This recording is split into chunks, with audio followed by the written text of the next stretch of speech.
Dan Corfield. I'm the lead pastor here at Evangel Heights Church. I've been here about a year and a half now. I have been a believer for 30 years, and I've been in ministry 28 and a bit years now, but I'm only 35. My name is Jeff Bogazic. I am associate pastor here at Evangel Heights Church, and I have been a believer, a follower of Christ for about 32 years.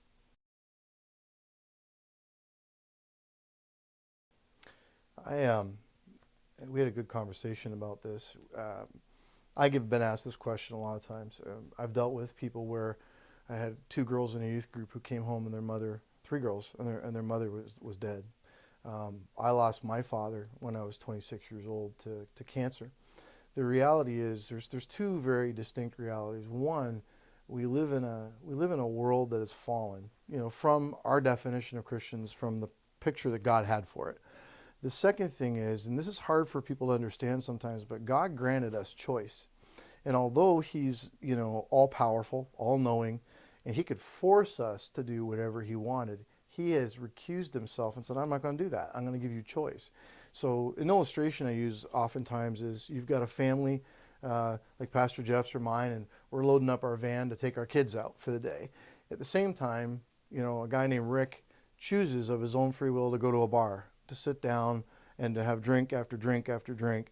And then he chooses of his own free will to get in a car, turn the keys on, and drive. And my family, or Pastor Jeff's family, we're driving along and we got music playing, we're having a good time. And because of his choice, he hits our vehicle and, God forbid, somebody in our family dies. That was unfortunately him exercising an unwise choice, a choice that caused us harm and damage, but yet that's still something that God allows us choice. If he didn't allow us choice, he wouldn't be a loving God. He'd be a dictator too. So that's something to think about.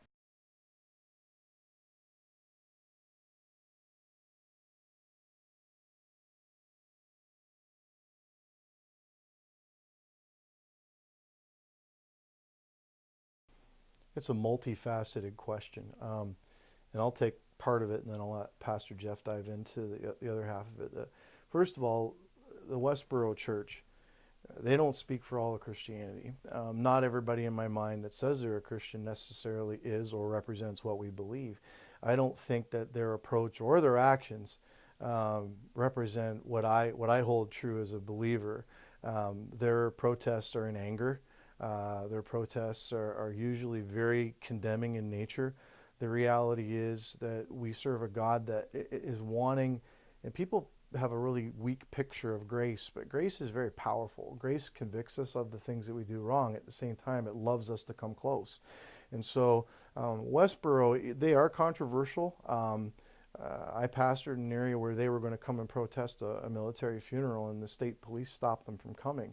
My personal feeling is that there are people that make themselves an authority and they're not.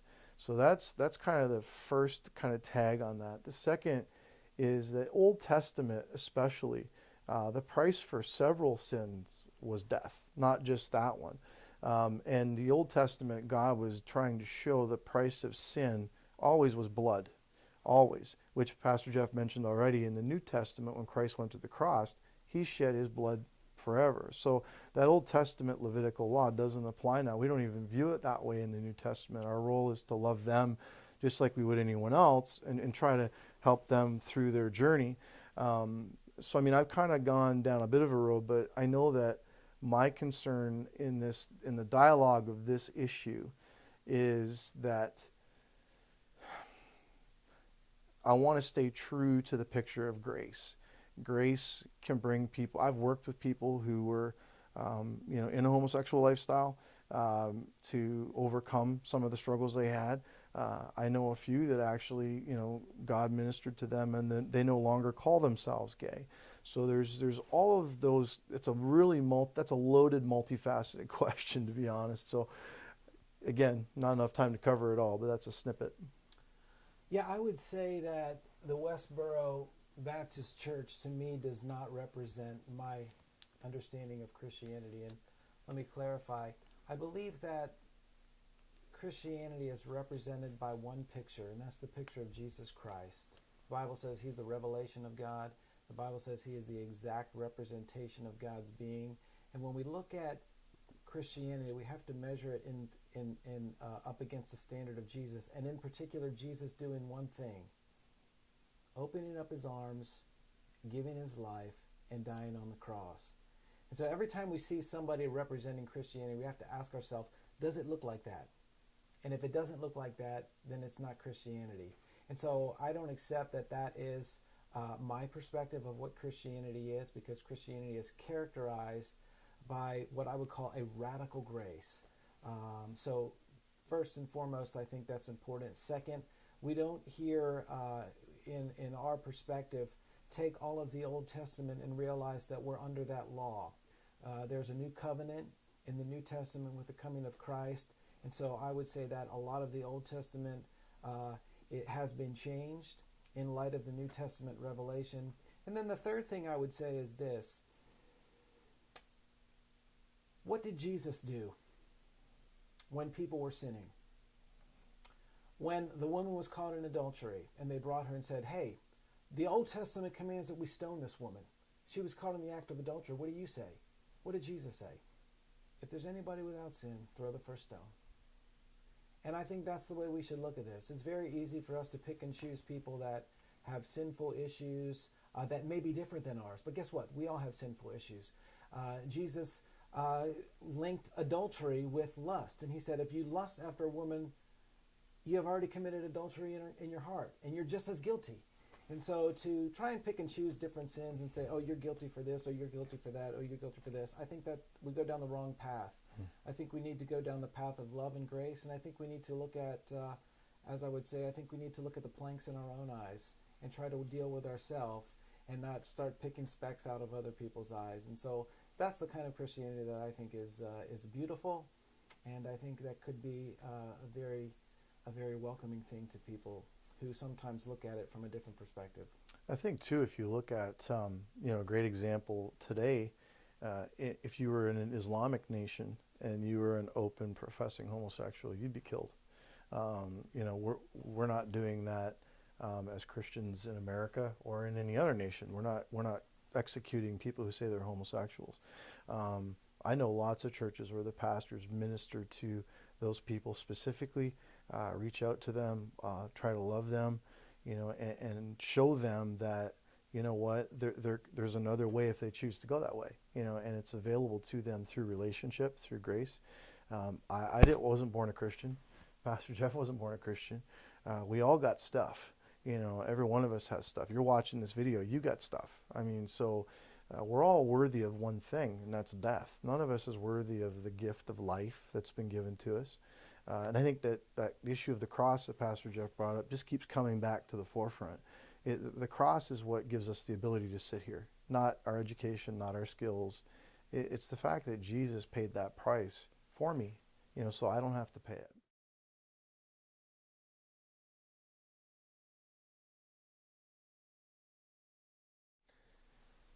It's a really big question. And if I had an hour, I would just walk through my story and tell you, the different places that I felt that. But here's the reality. If you're out there and, you're questioning what we're saying, you owe it to yourself to investigate for no other reason than to be satisfied that you know the truth. At the end of the day, I know that I couldn't be the person I am today if God hadn't intervened in my life. I did not grow up in a Christian home. My parents' marriage was falling apart. My father was unfaithful. And on the same weekend at the same time, in two different places, they weren't in church, they both cried out to God. Both of them had you could call it an experience. They both became believers, and our home, our family was restored. In a day and an age when, that destroys a marriage. It was a miracle that I saw. Now, that didn't cause me to be a believer. I was 10 years old. It took me 6 more years, of watching, because I was angry. I watched my father for 6 years live his life totally different, from being a foreman and a jock to working with prisoners to doing Bible studies for people that nobody really wanted to do them with, to being a discipler, to having people in our living room all the time. And I pretty much hated every minute of it as a non-believer. I'm just being honest with you. But when I had my own encounter with the Lord, and I'll be honest, this stuff makes me nervous. I didn't choose this life. He asked me, he called me to do it, and he helps me every day. I don't do this in my own strength. I really don't. I'm a much more introverted person than it would appear publicly. So if you're out there and you're listening, you're really searching, please hear me when I say this. Christianity is not antiquated.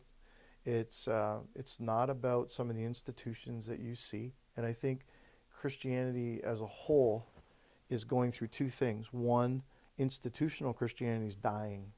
And I think you're seeing a rebirth of real Christianity and how that's emerging in our culture. It's becoming it's different in a lot of places. I mean, churches are really reinterpreting how they want to provide the experience for people who, like you guys who are watching today. You could come to a lot of churches now dressed pretty much however you want. They may give you coffee on the way in the door. They'll answer questions. Some churches will even have time where you can submit questions and answers. So there's a lot of change that's happening, I think, in the culture. Try not to get caught up in the religiosity that can just kind of choke it out. We see the same thing in politics called bureaucracy. It's just red tape. The reality is there's a God out there. He loves you and he cares about you. And you've never done anything too bad for him. Your life is not a lost cause. I don't care what anyone has said about you. Psalm 139 is my favorite verse, and it talks about all the days of my life were written in his book before one of them came to be. And it's not about predestination as much as it is that God took the time to create a plan that he wants to walk with me through, that is designed for me. So if he has that for me, I want you to know out there that he has something for you. Yeah, I would just reiterate what Pastor Dan said. Search it out. Search it out, but do it honestly. Don't just take what's been fed to you by one side or the other, but to search it out, to recognize there are a lot of really smart people of faith. There are a lot of really smart people without faith.